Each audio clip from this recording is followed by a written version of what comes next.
Welcome back to the debrief. So let's just get straight into it, because this week we are looking at a company whose whistleblowers keep dying, planes keep crashing, and now they currently have 2 astronauts stranded in space, as in intergalactica space. That's right, we're talking about none other than Boeing. At Boeing, we believe the best way to prepare children for success is by nurturing their curiosity and enthusiasm for learning and letting the future of our children take flight. Okay, so let's start from the beginning.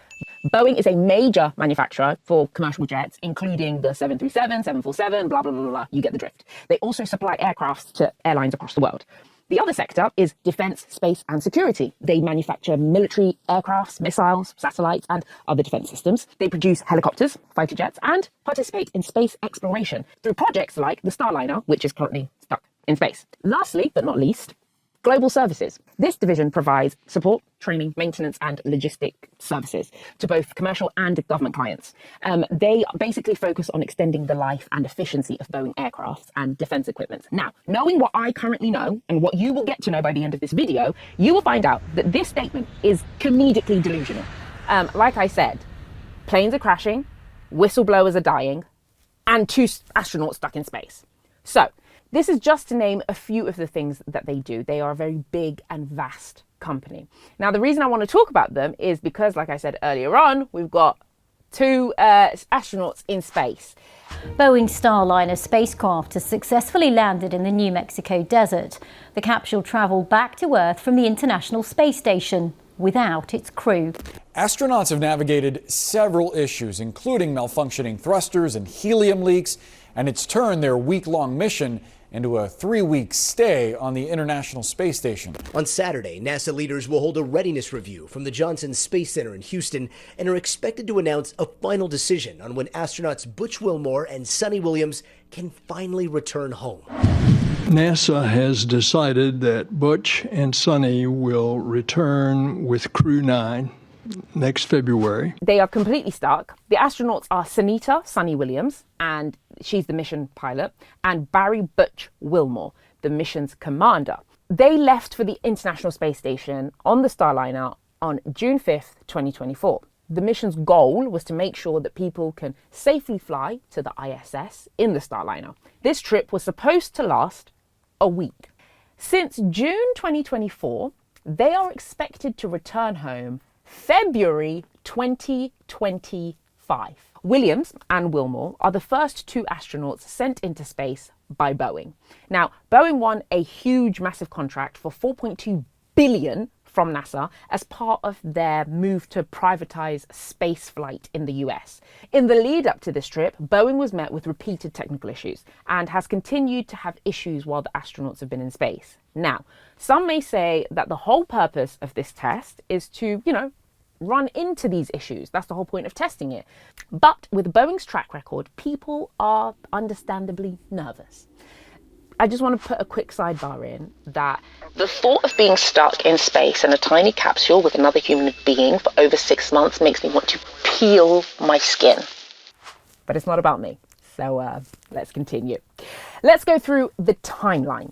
So in September 2014, Boeing wins this contract from NASA, like I said, $4.2 billion. And the contract was set up so that they could send astronauts to and from the ISS. Elon Musk's company, SpaceX, received a $2.6 billion contract as well with the same goals. The main intention of this project was so that America doesn't have to rely on Russia for space travel. And the thought of Vladimir Putin laying on his stomach, texting his friends, kicking his legs, pissing himself at the fact that Boeing have done an astronomical fuck up is quite funny. Now, astronauts have flown to the ISS on Russian spacecraft since 2011. So each contractor was expected to complete 2 to 6 missions with people aboard. And on the first one, Boeing failed dismally. Between 2018 and 2022, the Starliner had multiple issues, including a nail-biting flight test, according to Mark Nappy, the then Boeing Starliner program manager. So how will our astronauts return? Well, Williams and Whitmore are expected to return to Earth in February. Sorry, saying it out loud. Saying it out loud is ridiculous because you went up in June, okay? But anyways, and they are expected to return on a spacecraft made by SpaceX, Elon Musk's company. Now, that's not saying that Elon Musk's company is going, through this situation issue-free. They have had their own issues while trying to build this spacecraft. But they decided not to rush and put the engineering and the production and the safety of astronauts at the forefront. Now, as I stated, Boeing has had many, many issues, and not just the 2 astronauts being stuck in space. But this is just the latest blow to the reputation of Boeing that is just going downhill day by day. This is following 2 deadly 737 MAX 8 aeroplane crashes and several recent safety incidents. The crashes took place back to back in 2018 and 2019, sadly killing 346 people.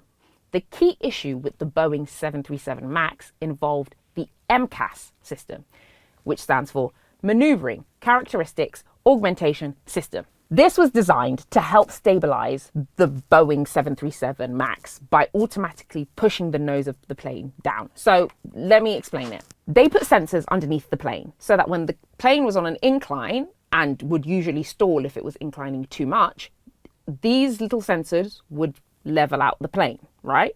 But what they didn't tell the pilots off the plane was how to use this system. They said it was a minor update and didn't tell them that it could actually give faulty readings from things like birds or balloons. The system mistakenly pushed the nose down a little too far, hence why the crash happened. Now, the problem is, like I said, the pilots were not fully trained on how to disable or manage the system when it came to the malfunction. This malfunction was linked to the 2 deadly crashes. Boeing was criticised for inadequate pilot training and not clearly communicating the risk. So you're probably wondering, what was the training? Well, it consisted of a brief iPad-based training module. Yeah, an iPad. They basically positioned the 737 MAX as a minor update to the 737 that most pilots already knew how to use. But they didn't focus on the MCAS system. The training didn't sufficiently explain how MCAS functions, and the pilots were unaware of its ability to override manual controls. This lack of thorough training left them unprepared to handle the system's malfunction, contributing to the deadly crashes. Then, in January 2023, a 737 MAX 9 plane had to make an emergency landing when the door plug flew off. Past January, Boeing came inches from yet another catastrophe as a door plug blew off an Alaska Airlines 737 MAX 9 plane at 16,000 feet shortly after taking off from Portland, Oregon. What? Nightmare scenario for passengers. The clothes on one child sucked out. As in, no door on the plane. Now, there were no fatalities, but there were a few minor injuries that were reported. And if that's not enough, let's talk about the fact that their whistleblowers keep on dying. Yeah, we have 2 Boeing whistleblowers, John Barnett and Joshua Dean, who died within a short span of each other in early 2024. Now, I have to say that the deaths have not been deemed suspicious and have not been deemed linked.